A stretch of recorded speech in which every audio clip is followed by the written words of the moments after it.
नमस्ते, आप सभी का स्वागत है आज के इस कार्यक्रम में। और आज हमारे साथ हैं हर्ष कुमार जी। हर्ष कुमार जी, वैसे तो हम मंगलवार को मिलते हैं, लेकिन आज सोमवार को मिल रहे हैं क्योंकि मंगलवार को हर्ष जी जयपुर आ रहे हैं, तो इसलिए आज हमने उसको प्रीपोन कर दिया। आप लोगों से सभी से अनुरोध है कि आप सब्सक्राइबर से अनुरोध है कि कृपया बेल आइकॉन दबा दें, और जिन्होंने सब्सक्राइब नहीं किया है वो कृपया सब्सक्राइब कर दें, साथ में वीडियो को लाइक भी कर दें। तो हर्ष जी, बड़ा समाचार ये है कि एक तो अभी मोदी जी नागपुर जा रहे हैं संघ कार्यालय में, और वहाँ वो मोहन भागवत जी से भेंट करेंगे। इसके पहले समाचार आया था कि प्रतिनिधि सभा में नड्डा जी को नहीं बुलाया गया, लेकिन बाद में ये बात गलत साबित हुई जब वो नड्डा जी वहाँ पहुँच गए। अभी ये नहीं पता कि उनको बुलाया गया या अपने आप पहुँचे। बहरहाल वो लास्ट में पहुँच गए। और तीसरा इसके साथ-साथ ये है कि साहब के नागपुर में जो दंगे हुए, कहीं उसका लेना-देना इस बात से तो नहीं है? जी। नहीं सर, देखिए, ये 3 आपने बातें इसमें कही हैं, नागपुर के मसले को लेके। पहली बात तो आपने कही जो नड्डा जी वाली प्रतिनिधि सभा वाली, और प्रतिनिधि प्रतिनिधि सभा सभा तो वाला। बैंगलोर में थी, वो बैंगलोर में थी, वो नागपुर में नहीं थी। हाँ सर, तो उसका भी बताता हूँ मैं नागपुर से कैसे कनेक्शन है। जब नागपुर का ये प्रोग्राम मोदी जी का फाइनल हुआ था, तो उसमें ये तो पता ही है आपको कि वहाँ वो रिसर्च सेंटर है, आंखों वाला नेत्रालय, इनका उसका नई बिल्डिंग का वो शिलान्यास होना है। तो बताते हैं कि इसमें शुरू में ये था कि इस कार्यक्रम में मोहन भागवत नहीं रहेंगे। इसमें नितिन गडकरी रहेंगे, देवेंद्र फडणवीस रहेंगे, आरएसएस के और लोग रहेंगे जो वहाँ के हैं हॉस्पिटल से जुड़े हुए, और मोदी जी आएंगे। तो बताते हैं कि इसमें बाद में आपस में बातचीत हुई और फिर ये तय हुआ कि भाई ऐसा क्यों कर रहे हो, मोहन भागवत जी का तो मौजूद रहना जरूरी है, वरना तरह तरह की लोग बात करेंगे, इसके मतलब और निकाले जाएंगे। और मोदी जी आ रहे हैं, और इसके बाद, इसके अलावा आजादी के बाद कोई पहला प्रधानमंत्री है सिटिंग जो आरएसएस के मुख्यालय जा रहा है। वाजपेयी जी भी नहीं गए थे। वाजपेयी जी नहीं गए। हाँ वो तो सेक्युलर थे ना वाजपेयी जी, वो कैसे जाते। हाँ, सेक्युलर का इसलिए कीड़ा उन्हें भी काटा हुआ था, जैसे रेखा गुप्ता को काट गया। तो इस उनके तरह से साथ जो में है। देखिए, जब वो वाजपेयी जी ने, कि आपने बात कही, वाजपेयी जी जो थे वो उस समय सुदर्शन जी जो सरसंघ चालक थे, हम्म, हम्म, और अशोक सिंघल और दत्तोपंत ठेंगड़ी, हम्म, ये 3 लोग जो थे, ये एक साथ इनकी फोर्स थी और ये बहुत पावरफुल थे। हाँ, और अटल जी जो थे वो बिल्कुल इनको पसंद नहीं करते थे। और अटल जी का जो वो जो चुनाव हारे हैं, वो इसी कारण से हारे हैं कि वो इस तिगड़ी से बगैर मतलब, कोई कारण नहीं था, बगैर हाँ, मतलब हाँ, उनसे जो है वो 2-2 हाथ करते रहे लगातार, और इसी हाँ, कारण वो चुनाव हारे। वरना अगर आरएसएस उस प्रकार से चुनाव में उतरती जैसे इस वर्ष हरियाणा और महाराष्ट्र में उतरी है, हम्म, तो अटल जी को कोई हराने वाला नहीं था। लेकिन अटल जी अपने हाँ, सेक्युलरिज़्म के चक्कर में उन्होंने अपने जो मूल धारणा थी वो तोड़ दी। सीताराम गोयल जी जो हैं, मुझे पता नहीं आपने सीताराम गोयल जी को पढ़ा है कि नहीं पढ़ा है?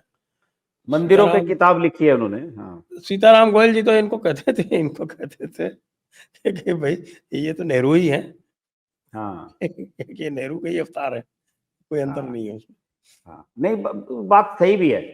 और अटल बिहारी वाजपेयी ने हमेशा इसी तरह का अपना वो भी रखा, तभी तो ये सारे कांग्रेसी भी जो है भाषण देते हैं पार्लियामेंट में, अटल जी करते रहते हैं कि आपकी अटल जी की भी सरकार थी तब तो ऐसा नहीं होता था। अरे भाई, अटल जी और मोदी में बहुत फर्क है। लेकिन असर होता तो नहीं था, लेकिन अटल जी को भी ये सारी बातें वही कहते थे जो आज मोदी जी को कहते हाँ, अरे सर, ये तो अभी अडवाणी अडवाणी अभी सोनिया गांधी अडवाणी जी करने लगी, राहुल गांधी, अडवाणी तो इनके लिए सबसे बड़ा वो था दुश्मन, देश में मुसलमानों का नरसंहार करने वाला आदमी था वो तो।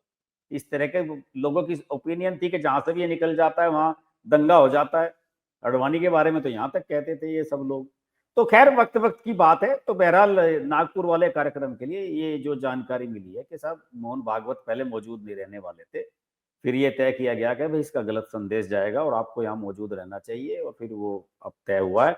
और शायद आपको तो पता है कि वैसे तो पता नहीं लगता संघ के कार्यक्रमों का, क्या उसमें हुआ क्या है, कभी कुछ बताते तो ये है नहीं।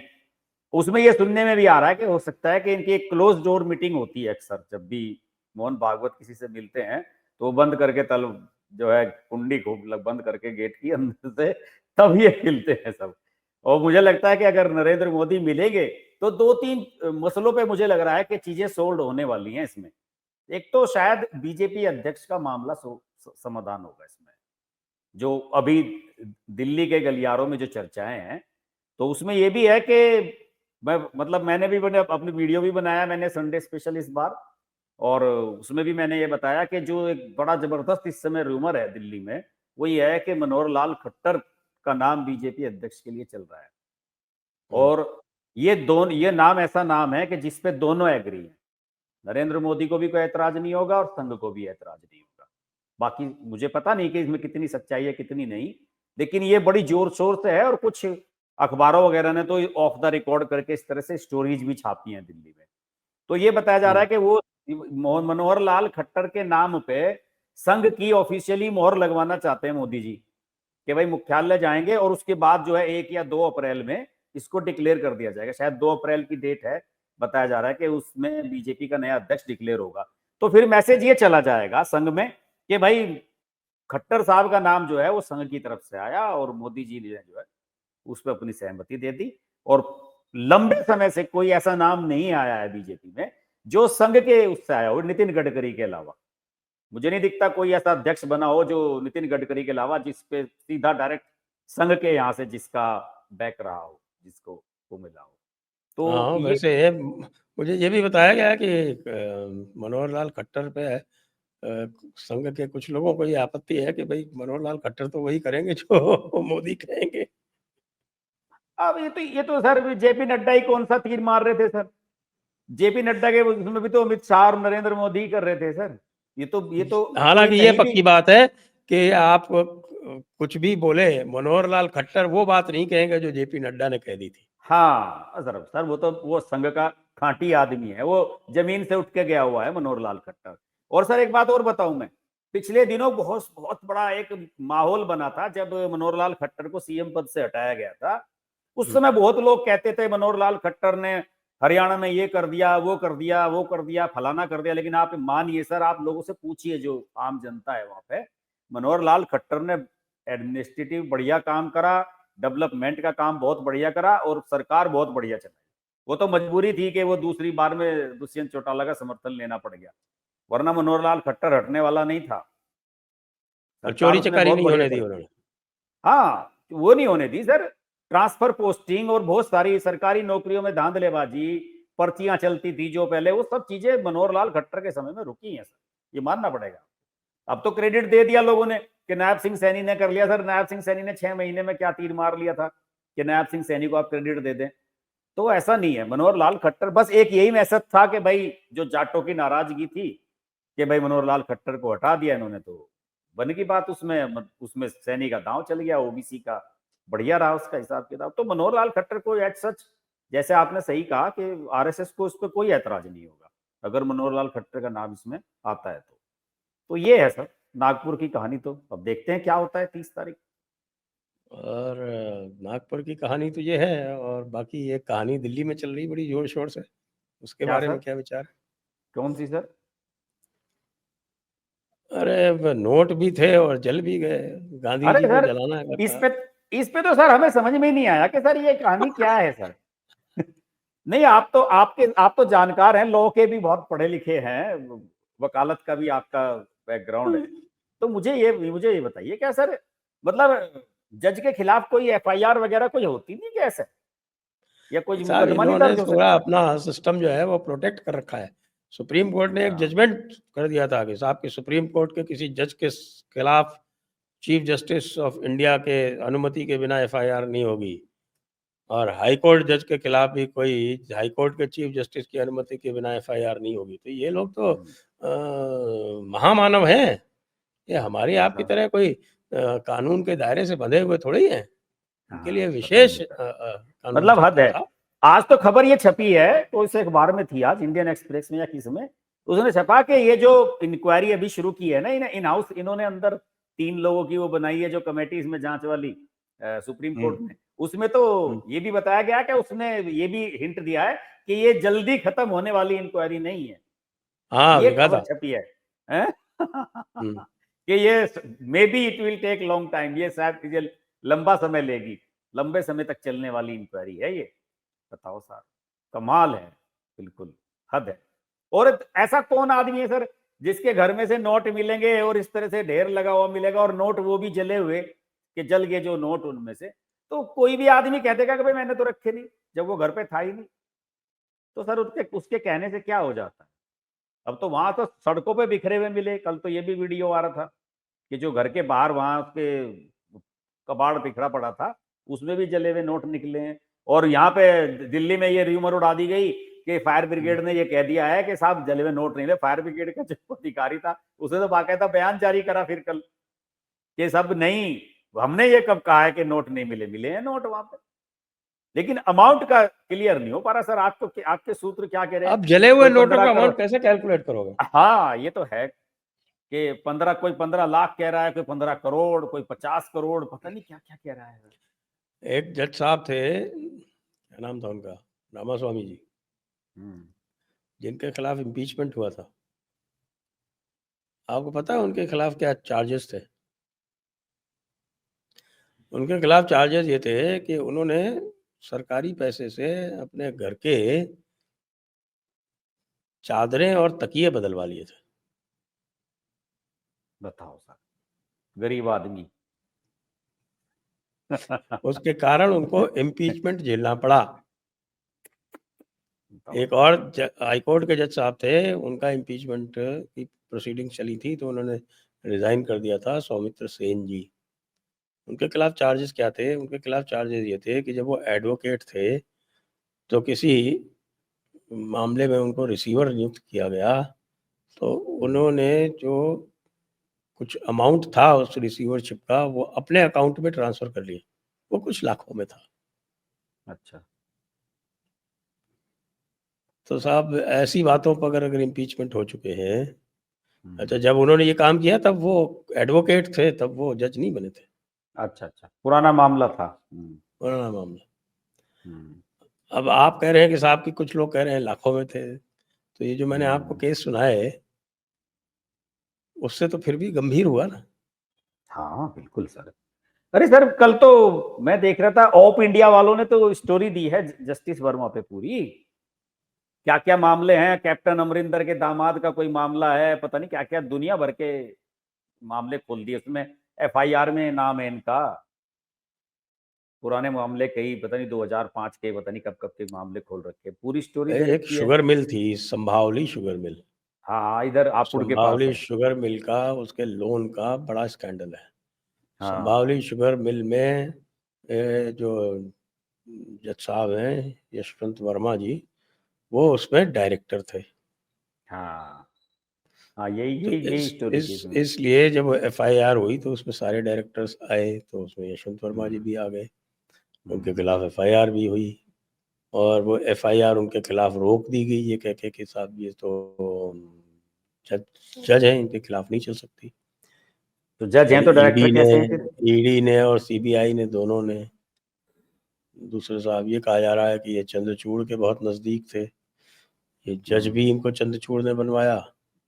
हम्म, चंद्रचूड़ जी 2013 से लेके 2016 तक इलाहाबाद हाई कोर्ट में चीफ जस्टिस थे, हम्म, और 2014 में इनका अपॉइंटमेंट हुआ। चंद्रचूड़ जी ने इनकी सिफारिश की थी। कॉलेजियम जो होता है हाई कोर्ट का, जो ऊपर नाम भेजता है, उसने इनका नाम हम्म, भेजा जब ये मात्र 44 वर्ष के थे। हम्म, 45 वर्ष में इनका अपॉइंटमेंट हो गया, अगले वर्ष कंफर्म भी हो गया। और जब चंद्रचूड़ जी वहां पहुंचे तो वहां बुला लिया, वहां बुला के दिल्ली हाई कोर्ट की सेटिंग इस प्रकार के की कि वो कॉलेजियम में पहुंच गए, यानी नंबर 2 जज बन गए दिल्ली में। हम्म, अब नंबर 2 जज ये कहता है कि साहब मुझको वापस भेज दो मेरे मूल हाई कोर्ट में, जहां पर मैं नंबर 9 हो जाऊंगा।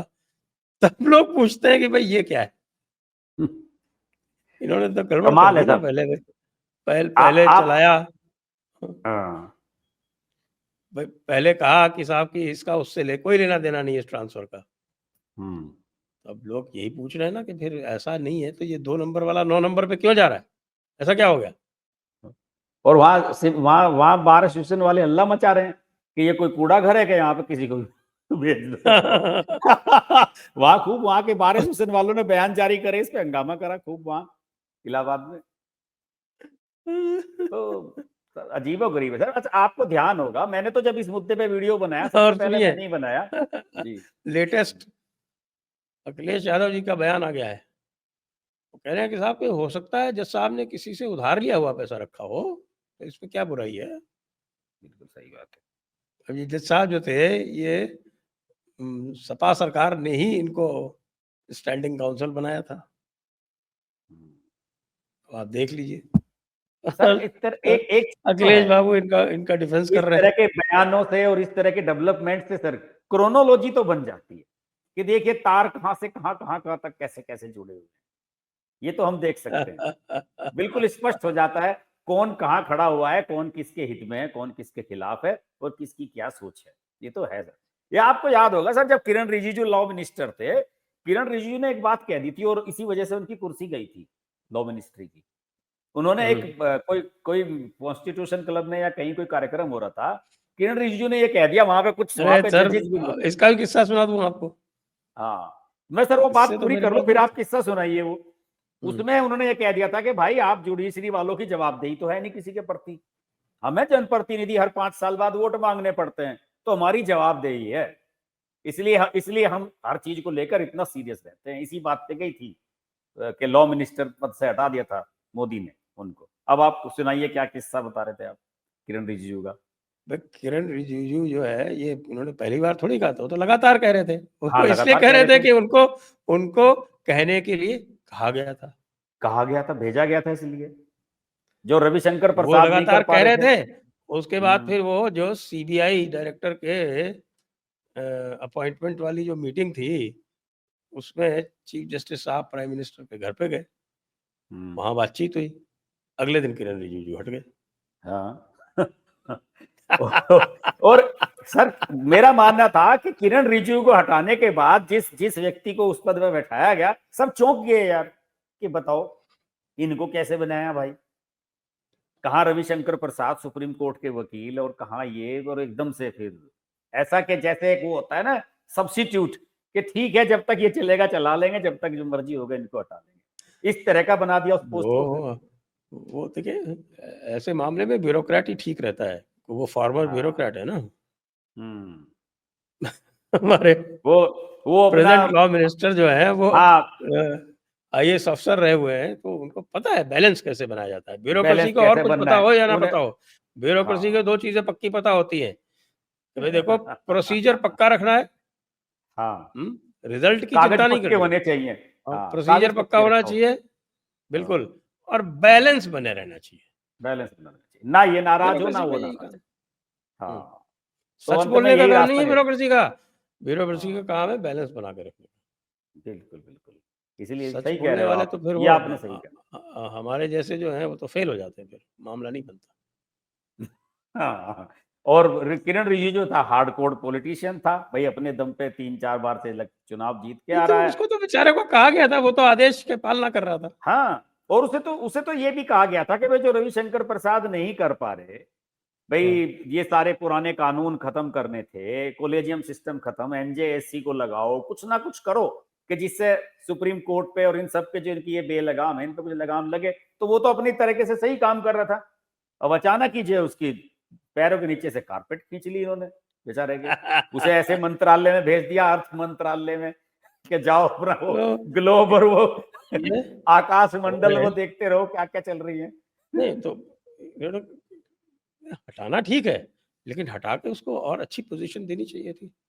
हाँ। हमारे एक और किस्सा सुनाता हूँ। हम्म, भैरव सिंह जी चीफ मिनिस्टर थे, अच्छा। और भैरव सिंह जी की चीफ मिनिस्टरशिप में मेरी पोस्टिंग हो गई। नहीं, भैरव सिंह जी चीफ मिनिस्टर नहीं थे, भैरव सिंह जी चीफ मिनिस्टर हट गए थे इसमें। अच्छा। तो शायद मेरे ख्याल से इसका राज था शायद, गहलोत का राज था। हाँ, गहलोत जी थे। Yes, yes, yes. तो मेरी पोस्टिंग हुई आपके सेल्स टैक्स डिपार्टमेंट में, जो विजिलेंस विंग है उसमें। अच्छा। तो वो विजिलेंस विंग में मैंने उसको पूरा रिफॉर्म कर दिया, और उसमें जो है वो जो इनकम टैक्स वगैरह की जो प्रोसीजर्स हैं वो अडॉप्ट करके और उस तरह से रेड्स वगैरह करनी शुरू की। तो पहले जो है पर रेड का जो एवरेज अमाउंट आता था, जो 1-1.5 लाख 2 लाख, वो सडनली बढ़ के हो गया 15 लाख से ऊपर। अच्छा। तो मैंने इनकम टैक्स वगैरह के रेट का मॉडल स्टडी किया, तो मैंने पाया कि भाई हमारे यहाँ का जो मॉडल है उससे तो बहुत अच्छा है वो, तो उसको अडॉप्ट कर लिया। तो उसको अडॉप्ट कर दिया। अच्छा, हड़कंप मच गया साहब चारों तरफ, हड़कंप मच गया। और उसके बाद फिर कुछ डील वील हुई और अचानक मेरा ट्रांसफ़र करके और मुझको एक साइड पोस्टिंग पे डाल दिया गया। अच्छा। तो लोगों ने भैरव सिंह जी से बताया जाके ये किस्सा कि साहब ऐसा-ऐसा हुआ है। अच्छा, तो ऐसे आदमी को तो आपको जो सबसे अच्छी पोस्टिंग है जेडीए वगैरह में डालना चाहिए, क्योंकि यहाँ अगर आपको एक्स अमाउंट मिला है, तो वहाँ से ट्रांसफ़र कराने के तो आपको 100 एक्स मिल जाते। तो आपको आपको राज करना ही नहीं आता, ऐसे थोड़ी होता है। हाँ, बिल्कुल, बिल्कुल। सही कहा उन्होंने। तो लेकिन हुआ ये कि उन्होंने जो है वो ऐसे में होता यही है कि वो जो है किरण रिजिजू वाला मामला हो जाता है। आप भी किरण रिजिजू बन गए वहाँ पे। हाँ, तो उन्होंने यही कहा ना कि अशोक गहलोत को राज करना नहीं आता। हुँ, तो अब ये तो मोदी जी का भी, मैंने भी यही कहा कि यार भाई हटाने की बात है, मान लिया आपने, वेरी गुड। बिल्कुल सही। लेकिन आपको संदेश ये भी देना चाहिए था लोगों को कि भाई इसको हमने हटाया है, तो हमने इसको और अच्छी पोस्टिंग दे दी, तगड़ी। हाँ, यहाँ बढ़िया काम कर रहे तो वहाँ तो और भी अच्छा करेंगे। हाँ, हुँ, तो वो जो है वो हाँ, उनसे चूक हुई, वो चूक हुई। हाँ, बिल्कुल, बिल्कुल। और उसका ऐसा मैसेज गया कि आप जुडिशरी के सामने झुक गए और जुडिशरी के दबाव में आपने अपना लॉ मिनिस्टर चेंज किया और उसे ऐसे डिपार्टमेंट में भेजा जिसका किसी ने आज तक सुना भी नहीं था किस्सा कहानी। इस तरह के डिपार्टमेंट में आपने भेज दिया। तो सर ये ढुलमुल तो चीजें बहुत बार हो ही जाती है। बीजेपी में तो ये एक है कि कोई चीज एकदम से लगता है कि भाई अब ठीक हो रही है और एकदम से खत्म। अब आप बताओ ना सर, ये जो भगवंत मान ने करा के ये अमित शाह या मोदी जी और ये योगी जी नहीं कर सकते थे, यहाँ जो ये बैठे हुए थे गाजीपुर बॉर्डर पे और दिल्ली पे, अरे भगवंत मान ने योगी जी को तो रोक दिया। हाँ। योगी जी तो करने को तैयार थे, उसे करने नहीं दिया इन्होंने। योगी जी ने तो बोल ही दिया था, वो भेज दी थी फोर्सेस, हाँ, वो करने जा रही थी। तभी तो वो और रोना भगवंत धोना मान शुरू ने किया था उसने। अब भगवंत मान ने योगी जी का मॉडल अपनाया कि ऐसे नहीं काम चलेगा। जो है वहां पे जो है हम बुलडोजर भेजेंगे और बुलडोजर के माध्यम से करना पड़ेगा। तो उन्होंने ऐसा काम करा कि भैया योगी जी वाला मॉडल अपनाओ और उस तरीके से काम करो। और देखो भगवंत मान ने, मेरा मानना है कि भगवंत मान को मैंने 10 में से 10 नंबर दिए इस काम के लिए सर, जिस तरह से उसने से हैंडल और करा। वैसे आज वाले मूड में अगर योगी जी होते ना, हम्म, तो सुनते भी नहीं। तो सुनते नहीं इनकी। हाँ सर, वो दूसरे योगी थे, ये दूसरे वो टर्म दूसरे वाले, और योगी। खासतौर से 2024 के बाद वाले योगी जी थे तो अलग ही योगी जी हैं। कल नहीं देखा सर क्या करा है वहां पे संभल में, अरे जामा वो मस्जिद जो के इमाम को अरेस्ट कर लिया भैया, सोच सकते हो आप। सर मैंने तो कल वीडियो इसी बात पे बनाया था कि मैंने रिपोर्टिंग की है दंगों में, कई जगह मैंने दंगे फसाद होते देखे, रिपोर्टिंग देखी। तो सर हद ये होती थी कि पुलिस वाले पत्रकारों से, मीडिया से ये कहा करते थे कि भाई देखिए मुस्लिम इलाका है, आप पीछे रहना हम लोगों के, कोई पथराव वथराव होने लगे तो आपके चोट वोट लग जाएगी। फोर्स को आगे करते हैं, फिर उसके पीछे 2-4 अफसर हुआ करते थे, उन अफसरों के पीछे हम लोग हुआ करते थे सर। इस तरीके से दबे पांव पुलिस घुसा करती थी सर मुस्लिम इलाकों में, यूपी में।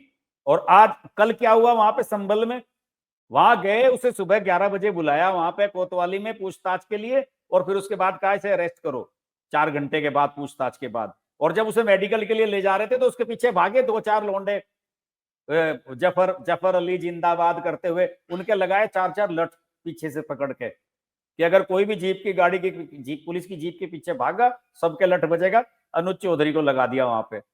तो योगी जी तो इस तरीके से काम करा सर। वरना अब दबाव में अगर आप इस तरह से काम करेंगे तो कैसे काम चलेगा।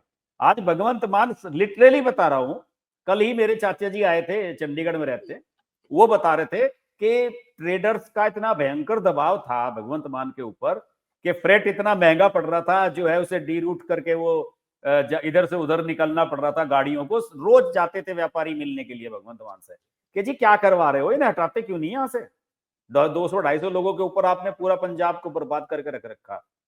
और मुझे नहीं लगता कि इस काम के लिए उसने अरविंद केजरीवाल से भी पूछा होगा।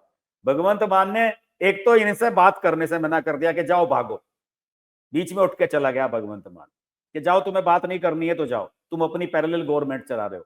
और हमारे बेचारे शिवराज सिंह चौहान, पीयूष गोयल, प्रहलाद जोशी हर 15-20 दिन में इनसे वार्ता करने के लिए जा रहे हैं, ये वार्ता कर रहे हैं।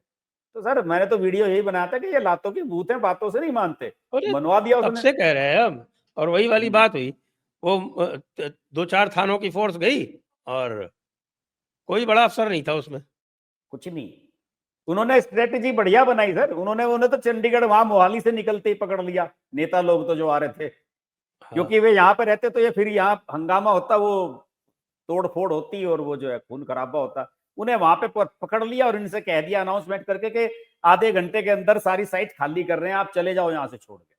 सब भाग गए इधर उधर, जो नहीं भागा उसे अरेस्ट कर लिया। बड़ा सिंपल था सर। जिस दिन ये राकेश टिकैत रोया था ना दिल्ली में, यहाँ पे सर 40-50 आदमी थे उस समय, बड़ी आसानी से हट जाता। डीएम ने शाम को 7 बजे अनाउंसमेंट कर दिया था गाजियाबाद के कि भाई हटा रहे हैं हम आपको, 12 बजे तक साइट खाली कर दो। तो 12 बजे तक कहानी होगी, उसके बाद तो साला ऐसा चला ये धरना प्रदर्शन के पक्के बन गए सारे के सारे धरने। तो सर साल भर तक चला साहब। इनको जो है 13 महीने वो आपके लॉज वापस लेने पड़े। वैसे तो अभी ये वक्त सही है कि वो लॉज को, क्योंकि अधिकतर किसान चाहते हैं कि वो कानून जो है वापस लाया जाए। बिल्कुल, तो ये उसका सही जिक्र ही नहीं सही करते, समय है, इसको वापस लाना चाहिए उसका इनको। उसका जिक्र ही नहीं करते। पार्लियामेंट में बोल दें कि हमने उन्हें जो है अमेंड कर दिया, अमेंडमेंट कर दिया है उनमें, हम नए ला रहे हैं। खत्म करें किससे को। कौन पूछ रहा है कि क्या अमेंडमेंट किया आपने? पढ़ा तो किसी का ड्राफ्ट किसी ने दिया ना, राकेश टिकैत ने पढ़ा था ना डल्लेवाल ने पढ़ा उसका ड्राफ्ट क्या था, इन्हें कुछ भी नहीं पता। अरे वो कह दो कि राकेश हमने टिकैत तो सुना कि वो कह रहा था कि हम धरना देंगे जिला मुख्यालय पे, क्या हुआ उसका? सर देते रहते हैं धरना वरना, अभी तक तो दिया नहीं है, ये तो ऐसे ही करते हैं। और जिला मुख्यालय पे देंगे धरना, अपने जिला मुख्यालय पे मुजफ्फरनगर में दे रहा होगा सर, उसका जो है तो लखनऊ यूपी में वखनऊ। कहा था साहब, यूपी में देंगे हम सब जगह। हाँ नहीं, आप ये बताओ, राकेश टिकैत ने तो ये भी कहा था कि जिस तरीके से हमने गाजीपुर में जाम कर रखा है हम लखनऊ में भी करेंगे। गया क्या वहां पे? राकेश टिकैत एंड पार्टी जो है योगी से बहुत डरते हैं सर, इनकी हिम्मत नहीं है यहाँ इस तरह का कोई एजिटेशन को इस तरह वो का तो कर दें। आज तक लखनऊ कोई शादी तक अटेंड करने नहीं गया। सुन कहते तो यही है, कहते तो यही है। अभी वो पिछले दिनों आपने देखा ही होगा कि वीडियो जब वो जा रहा था वहां पंजाब, कैसे भागते हुए उसे पकड़ा था, कैसे भाग रहा था पुलिस वालों से बच के। तो राकेश टिकैत वगैरह ये तो सब कहानी खत्म हो चुकी है और कुछ रहा नहीं है इनका वजूद। इनका वजूद सर बढ़ाया था मुलायम सिंह यादव, राजनाथ सिंह, कल्याण सिंह, इन जैसे नेताओं ने, जो इन लोगों को बैठा के अपने साथ चाय पिलाते थे। योगी जी पहले मुख्यमंत्री हैं उत्तर प्रदेश के जिन्होंने किसान यूनियन के किसी नेता को अपने सामने बैठा के आज तक कोई बात नहीं की, ना चाय पिलाई किसी को, पहले मुख्यमंत्री। वरना सब पे पहले ही अपना हल्ला मचा देते, जैसे ही सरकार बदली हल्ला मचा दिए, प्रदर्शन करेंगे, गन्ना मूल्य को लेके हंगामा करने लगते थे ये सब लोग। इनकी अपना एक होता दबाव की पॉलिटिक्स कि भाई हमारी वैल्यू बनी रहेगी। योगी आदित्यनाथ ने कभी इनके साथ टेबल पर बैठ के बातचीत नहीं की। 8 साल हो गए योगी जी को सरकार चलाते हुए। तो यहाँ पे भी हो सकता था, यूपी में भी, लेकिन यही है ना सर, बीजेपी में कुछ चीजें ऐसी हैं जो जिनका जवाब पता नहीं किन लोगों के पास है, हम लोगों के पास तो है नहीं। वो कमजोरी हो गई है जो है ना, सबका साथ सबका विकास सबका विश्वास। तो सबका साथ सबका विकास तब तो ठीक है। अच्छा, ऐसा ना तो कभी होता सबका नहीं साथ सभी का साथ मिलता है, ना कभी सबका आप विकास कर सकते हो, तो सबका सर, साथ घरों तो में भी मिलता नहीं ही नहीं। होता ऐसा। तो घरों में तो भी नहीं होता, घर के भी मसले होते हैं। हमारा आपके परिवार में घर से वहां पे भी 2-4 आदमी अलग ही रहते हैं सर, वो तो सबको सब तो सबकी तो आप और जो बड़ा सहमति होता है किसी उसको चीज पे इम्पोज ले नहीं करना सकते। पड़ता है। हाँ, फिर किसी ऐसे आदमी को ढूंढा जाता है, किसी को, ताऊ को, चाचा को, बड़े बाबा जी को, कि भाई इनसे चलो भाई जैसे ये कहें वैसे होगा, बस खत्म। तो ऐसे करने पड़ते हैं चीजें, ऐसे सेटलमेंट होते हैं सर। बिल्कुल। और साहब वक्फ बिल कब आ रहा है? सर मुझे लग रहा है कि प्लानिंग जिस तरह से पार्लियामेंट का सेशन चल रहा है और धीमी गति से, सुस्त गति से, आज भी सारा दिन उन्होंने खराब किया, तो मुझे लग रहा है टाइम पास कर रहे हैं और ये शायद ईद वीद का इंतजार कर रहे हैं कि ईद हो जाए और उसके बाद जो है एक दो या उल्टी तीन बात चार कर रहे हैं, पार्टी। तो इनको तो ईद का गिफ्ट देना चाहिए। जब आप ये कह रहे हैं कि साहब कि ये गरीब मुसलमानों के लिए लाया जा रहा है, तब तो आपको इसको के गिफ्ट के रूप में देना चाहिए। नहीं सर, ये तो योगी जी होते तो यही करते, ईद का आप उपलक्ष्य। आप एक वर्ग विशेष की भावनाओं को आहत करने का काम कर रहे नहीं, हैं। नहीं, अरे भाई, ये तो भारतीय जनता पार्टी का ये घोषित वक्तव्य है कि साहब कि इससे मेजॉरिटी मुस्लिम प्रसन्न हैं, हम गरीब मुसलमानों के लिए ला रहे हैं, अशराफ वर्ग जो है केवल वही इससे अप्रसन्न है। तो जब आप मेजॉरिटी मुसलमानों के लिए ला रहे हैं, तो उनको ईद के गिफ्ट के रूप में लाइए। अरे सर, दिल्ली में अखबारों में आधे आधे पेज के पैकेट छप रहे हैं, all India Muslim personal law board, और इन्होंने सब आह्वान कर दिया कि ये करेंगे वो करेंगे। सर, बड़े बड़े आह्वान हो रहे हैं, मुझे तो लग रहा है कि कहीं से खिसका न दें आगे की तरफ, और सारी चीजें ऐसी खिसकाते चले जा रहे हैं सर। कहीं भी जनगणना पता नहीं कब होगी, वो स्टालिन परेशान है कि साहब वो डिलिमिटेशन कहीं पे होगा। रहे भाई, जब जनगणना नहीं हो डिलिमिटेशन कहां से हो? तो इन्हें इन्हें बोलते क्यों नहीं कि भैया हम 2011 की जो सेंसस थी उसके आधार पर हम कर रहे हैं डिलिमिटेशन, वो तो यूपीए के टाइम में हुई थी। कह दें कि हम उस पर करेंगे, हम नहीं कराते 21 की, हम 29 में, 30 में या 31 में करा लेंगे, कोई बात नहीं है। लेकिन हम 2011 को आदर्श मानते हुए उसके आधार पर डिलिमिटेशन करने जा रहे हैं। कम से कम 71 से 2011 पे तो आएंगे सर। ये इतना क्या है, कैसे? ये अपने आप जो है वो काल्पनिक भूत क्रिएट करते रहते हैं। यूपी में उल्टा है, जितने भी भूत होते हैं, चाहे काल्पनिक हो चाहे असली हो, तो सारे के सारे, जैसे ही आपने नाम लिया योगी, भाग लेते हैं। भूत पिशाच निकट नहीं आवे, तो योगी जी जब नाम कहावे। नाम धरा हुआ है, सही बात। तो ये पता नहीं क्या करते रहते हैं कि समझ में नहीं आता इसका। नहीं सर, इस पे क्या लग रहा है आपको? ये जैसे कि कल जी किशन रेड्डी का बयान आया है कि हम जो है जब तक सेंसस नहीं करा लेंगे तब तक डिलिमिटेशन नहीं करेंगे, और ये वैसे ही स्टालिन एंड लोग हल्ला मचा रहे हैं। तो इस हिसाब अरे से तो मुझे मैं तो लगता कहता नहीं हूँ है। साहब, सीधी सी बात कहो कि भाई देखिए, हम तो क्या है कि राहुल गांधी जी का नारा है, जितनी आबादी उतना हक। तो हम तो राहुल गांधी जी के वचनों का पालन कर रहे हैं। इसलिए तो मैं कह रहा हूं सर कि 2011 की सेंसस को आप कहो ना कि हम 21 की कराते ही नहीं, क्योंकि सर 21 की करवाएंगे, जो करवाएंगे अभी सेंसस, तो सर उसमें तो 3 साल चले जाने हैं। और डिलिमिटेशन जो कमीशन है वो तो अगले साल काम उसका हो जाना चाहिए कायदे से, उसे भी 1-1.5 साल चाहिए, 2 साल चाहिए उसे भी। अरे तो भाई, सर ये तो मास्टर स्ट्रोक था भाई। आप जो है वो पुरानी सारी जो है उसको बदल दोगे, तो आपके नई नई कॉन्स्टिट्यूंसी बनेगी, ज़्यादा कॉन्स्टिट्यूंसी बनेगी, तो आपका तो बहुत लाभ हो जाएगा, क्योंकि आपको जो है आधी से ज़्यादा इनकम्बेंसी, एंटी इनकम्बेंसी दूर हो जाएगी। खत्म हो जाएंगी, नई नए फ्रेश चेहरे सामने आ जाएंगे, महिलाओं को आरक्षण मिल जाएगा 33%। तो ये इसको सोच ही नहीं रहे, उल्टी बात कर रहे हैं। नहीं, इसलिए इस मुझे तरीके से आश्चर्य कैसे है। होगा? क्योंकि पिछले वाला जो डिलिमिटेशन वाला था, मैंने देखा था, मेरे ख्याल में 2002 में बन गया था शायद, अटल जी के समय में ही, और उसका जो नोटिफिकेशन हुआ था 2008 में हुआ था, 2009 वाला इलेक्शन हुआ था उस डिलिमिटेशन पे पहला। तो सर ये तो 5-6 साल का प्रोसेस है, ऐसे कर देंगे 26 में? उसके लिए तो डिलिमिटेशन कमीशन पहले बनाओ, तो बताओ कि ये चेयरमैन होगा, ये मेंबर होगा, कुछ बनाओ तो सही, उसका बॉडी तो बनाओ। मुझे तो लग ही नहीं रहा कि ये डिलिमिटेशन करेंगे, ये ना ये सेंसस करवा रहे हैं ना ये डिलिमिटेशन करेंगे, मुझे तो लग नहीं रहा, क्योंकि टाइम ही नहीं है, इतना इतना समय नहीं बच रहा, कैसे करेंगे? पता नहीं साहब, कई बार जो है ना वो इतना काल्पनिक भूत इतने ज्यादा क्रिएट कर रखे हैं, जिसका कोई मतलब नहीं है। हाँ, ये सर सही शब्द दिया आपने, ये काल्पनिक भूत ही है ये। लोग आपके आपके खिलाफ, आप लोग इकट्ठे भी हो गए, उन्होंने मीटिंग भी कर ली, आपका भी यही स्टैंड क्लियर नहीं है कि आप करा रहे हो या नहीं करा रहे हो। अरे मना कर दो कि भाई हम नहीं करा रहे हैं, क्यों मीटिंग कर रहे हो तुम फालतू की?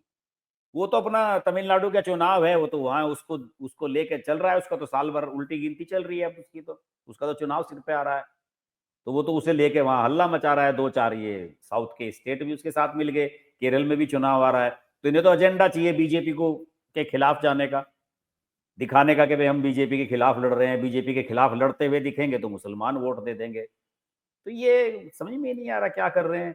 अभी कल इन्होंने जो है वो फैसला लिया कि राजीव चंद्रशेखर को केरल का प्रेसिडेंट बना दिया नरेंद्र मोदी जी ने। बताते हैं कि अमित शाह और मोदी जी की तरफ से पोस्टिंग आई है ये सीधी। उनसे कहा गया कि जाओ अपना आप नॉमिनेशन करो, वो गए हुए हैं ऑस्ट्रेलिया। राजीव चंद्रशेखर, उन्हें बताया ही नहीं, ना उनसे कोई बात करी, पता नहीं ये क्या स्ट्रेटेजी बनाई है। वही आपके वाली बात कि जब कुछ ना बने तो किसी ब्यूरोक्रेट को बैठा दो। जैसे वहां अन्नामलई है आईपीएस, उसको दे दिया तमिलनाडु जहां इन पे पार नहीं बसा रही कि चलो वहां उसे दे दो। ऐसे ही जो है राजीव चंद्रशेखर को वहां इंजीनियर को फंसा दिया बेचारे को। राजीव चंद्रशेखर क्या करेगा? ये क्या बोल रही है सब? ये हमारी रेखा गुप्ता। रेखा गुप्ता तो सर कुछ ना कुछ बोलती रहती है। रेखा गुप्ता तो कह रही है कि दिवाली में अली होता है और रमजान में राम नहीं होता नहीं, है। एक मिनट जरा रुकिएगा, क्या बोल रही है? माइक के पास लाइए इसे, क्या बोल रही है? अब सोचो मेरी हिम्मत की बात हो, फिर क्यों उनका समय था। मेरे से आज अपने एरिया में ना अपने कार्यकर्ताओं का धन्यवाद रखा हुआ। मैं आ नहीं पाऊंगी, मुझे कोई और समय दो। तो देखो प्रधानमंत्री जी को मना करके यहाँ पे पहुंची हो या फिर लो जी, अरे क्या साहब कह रही है? अपने एरिया में धन्यवाद प्रस्ताव में गृह मंत्री जी को मना करके पहुंची हूँ। मैंने गृह मंत्री जी को मना कर दिया कि मैं नहीं आ पाऊंगी। वाह वाह वाह, क्या बात अच्छा। है। ये कहीं सुषमा स्वराज 2 ना बन जाए। लग तो ऐसे ही रहा है। वैसे वो जो होता है ना कि बुलबुला एकदम वैसे वो इतना बड़ा हो जाता है और फिर उसे फटने में देर नहीं लगती, तो कुछ ऐसा ही भोकाल बन रहा है रेखा गुप्ता का भी दिल्ली में। और साहब से थोड़ी आपके मित्र हैं आजकल, विनोद कापरी जी, वो भी रुष्ट हैं सरकार वो से। तो वो तो और सर्वदा रुष्ट कुणाल वाले लोग कामरा ही के हैं। बारे में आपका क्या विचार है? सर कुणाल कामरा को मैं फॉलो नहीं करता सर, आप बताइए कुणाल कामरा नहीं ने नहीं, क्या कुणाल किया? आप फॉलो तो नहीं करते, लेकिन जिस जी। प्रकार से कुणाल कामरा ने कुछ कहा और शिवसेना वालों ने जाके उसका स्टूडियो जो है उसमें तोड़ फोड़ कर दी, अच्छा अच्छा, तो ये मुझे नहीं कुणाल जानकारी कामरा सर। जो है उसकी निंदा कर रहे हैं, कह रहे हैं मैं माफी नहीं मांगूंगा। लेकिन जब हम्म, कंगना रनावत का जब घर तोड़ा गया था, तब तो संजय राउत के साथ बैठ के तो बड़ी प्रशंसा कर रहे थे। हाँ अच्छा। बिल्कुल सही किया, बिल्कुल सही किया। कंगना हाँ तो जैसियों के सर साथ ऐसा ही होना चाहिए। ऐसे ही लोग हैं ये सब, मस्खरे लोग हैं सर, इनका क्या करें। और इनके आज जो बारे है में वो, बात करना भी इन्हें वैल्यू देने के समान ही है। नहीं अभी तो वहाँ थोड़ा जूतम पैजार टाइप का हो रहा है ना। इसकी सख्त मजम्मत की जानी चाहिए। लोकतंत्र में ऐसा व्यवहार लेकिन उचित नहीं है। लेकिन अगर ऐसा हुआ है तो सर ये तो बड़ी खुशी की बात है वैसे। खुशी की शिवसेना बात है। वाले आप सर आप पुरानी लोकतंत्र में शिव ये ऐसी नहीं गतिविधियों नहीं के सर, नहीं नहीं नहीं नहीं, निंदा नहीं लोकतंत्र नहीं करते। सर। ऐसा है सर, शिवसेना वाले यही असली शिवसेना थी। अब वो असली शिवसेना मुझे दिखाई दे रही है अगर ऐसा किया है शिवसेना वालों ने। तो असली शिवसेना तो असल यही में हुआ करती थी सर, कि वहां किसी के भी स्टूडियो में कहीं भी घुस गए बकवास करेगा तो जाके उसकी जो है वो, जैसे गांव की भाषा में कहते हैं कि कंसरी लाल कर देना, तो वो काम अगर इन्होंने किया है तो बढ़िया किया है। लेकिन सर आपने रणबीर अल्लावादिया को जो है अंडरग्राउंड करा दिया, वो कहाँ गया? अरे अच्छा, ये अभी कुणाल कामरा वाली बात पूरी नहीं हुई है। यहाँ तक तो ठीक था, वो बीएमसी वाले हाँ, पहुंच गए वहां पे। अच्छा। कह रहे हैं कि साहब कि इसमें तो एक्सटेंशन जो है वो बिना अप्रूवल के हुआ है, हम इसको हाँ तो तोड़ेंगे। बुलडोजर चले, बुलडोजर चलेगा सर। हो सकता है कि इसमें जो है कुछ पुरानी क्लिप जो है कंगना नहीं दी हो इन्हें, देवेंद्र फडणवीस वगैरह को या शिंदे को, कि देखिए मेरे टाइम में ऐसे ऐसे हुआ था, अब इसका भी कुछ करोगे कि नहीं इलाज। हो सकता है वो वही चीज घटनाक्रम अब चल पड़ा हो। और सर ऐसा है, ये बीएमसी और ये सब पहुंच जाना, ये तो सर एक बहाना होता है। कोई भी घर, कोई भी कंस्ट्रक्शन कहीं पर भी हुई है, उसमें सर मीन मेख निकालना बड़ा आसान है। आप तो जानते हैं, प्रशासनिक अधिकारी रहे हैं, उसमें कमियां निकालने में देर नहीं लगती। अगर सरकार ये कह दे, अब प्रशासन का आपकी तरफ से ये आ जाए कि भैया इसका ये कुछ इसका जो है इसे इसे सबक सिखाना है। तो 70 तरह की चीजें हैं सर, कि आपने ऊपर का फ्लोर परमिशन लेके नहीं बनाया, आपने ये छज्जा इतना 6 इंच बाहर निकाल दिया, तो कोई भी रीजन दे के चलाया जा सकता है। कंगना वाले में कौन सा ऐसा इलीगल कर रखा था उसने सर? तो अभी पिछले दिनों एक खबर तो चली थी कि जगन मोहन रेड्डी ने कितना बड़ा वो आलीशान घर बनाया है। तो कौन बिगाड़ रहा है किसका कुछ? वो तो राजनीतिक सोच होती है सर, जब आप बदलती हैं परिस्थितियां, दूसरा राजनीतिक सेटअप आता है तो वो अपने हिसाब से काम करता ही है। सही है, कुणाल कामरा वामरा इन जैसे लोगों का इलाज होना चाहिए। फिरते रहते हैं बकवास करते हुए ये मतलब लोग। आप जो हैं वो गरम दल के सदस्य हैं इसका मतलब। नहीं, गरम दल के सदस्य नहीं है हम सर, हम टिट फॉर टैट दल के सदस्य हैं सर। भाई जो अपना अपना करा हुआ याद रखो, जो आपने करा तो उसे भुगतने के लिए तैयार रहो। हम तो उसके वो हैं। बार कंगना के साथ तो बहुत बुरा हुआ था सर, कोविड का टाइम चल रहा था, वो बेचारी वहां थी भी नहीं। उससे तो बिल्कुल असहाय कर दिया था, सारे बॉलीवुड ने उसका बायकॉट कर दिया था, फिल्में देनी बंद कर दी। तब से आज तक जितनी भी फिल्में आई हैं 4-5 सारी की सारी खुद प्रोड्यूस की हैं उसने। उसे तो सर बहुत भारी कीमत चुकाई उसने तो इस सब को। एक करण जौहर को ये कह के आपने कि नेपोटिज्म को बढ़ावा देते हो तुम, केवल ये एक शब्द बोल के उसने सारे बॉलीवुड से बैर ले लिया। और ये तो ठाकरे और इनका परिवार तो ये बॉलीवुड वालों के साथ दिन रात उठना बैठना इन लोगों का। इन्हें लगता है कि सलाम बजाते हैं, हालांकि ये जो है इसकी निंदा कर रहे हैं, ये भूल गए इन्होंने क्या क्या काम किए थे। हाँ, और वही तो केतकी कह रहा हूँ मैं। चिताले, अर्नब गोस्वामी, बताओ। और एक वो आपका वो नेवी वाला जो ऑफिसर था, और एक किसका था, उसको पकड़ के उसका सर शेव कर दिया। कितनी गुंडागर्दी की थी इन लोगों ने। अरे पूछो मत सर, अभी जो अगर ऐसा हुआ है तो हम गरम दल के सदस्य, आप हमें बिल्कुल मना सर, हम टिट फॉर टैट दल के सदस्य। तो आप सर ग्रोकुद्दीन से पूछिए।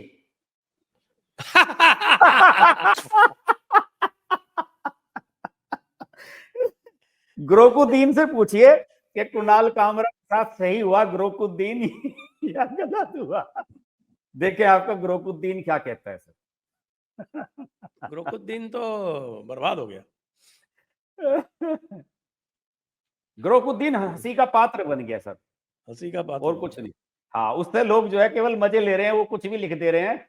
मुझे तो ऐसा लगता है कि उसमें जो बैक हैंड पे जो टीम काम कर रही है, कुछ जो है मास कम्युनिकेशन के जो पास आउट लड़के लड़कियां हैं वो रख दिए गए हैं, कि वो गूगल पे सर्च करते हैं कि राहुल गांधी, तो पता लगा उसमें लिखा आया कि राहुल गांधी का जो है काल्पनिक नाम पप्पू भी है, वो उठा के कट पेस्ट कर दिया उसमें। इस तरह का डाटा उसकी तैयार की गई है। तो वो नॉन सीरियस टाइप की बातें उसमें निकल के आती है। मैंने तो कोई देखा नहीं कि इस तरह की कोई उसमें नहीं, वो जानकारी इस्लाम परख या कोई। इस्लाम की तो वो पूरी डिफेंस करता है। इस्लाम पे आपने कुछ पूछा था क्या सर उससे? मैंने उसको पूछा, समझाने की कोशिश की, लेकिन वो तो पूरा प्री प्रोग्राम्ड है, तभी तो हमने उसका नाम ग्रोकुद्दीन रख दिया।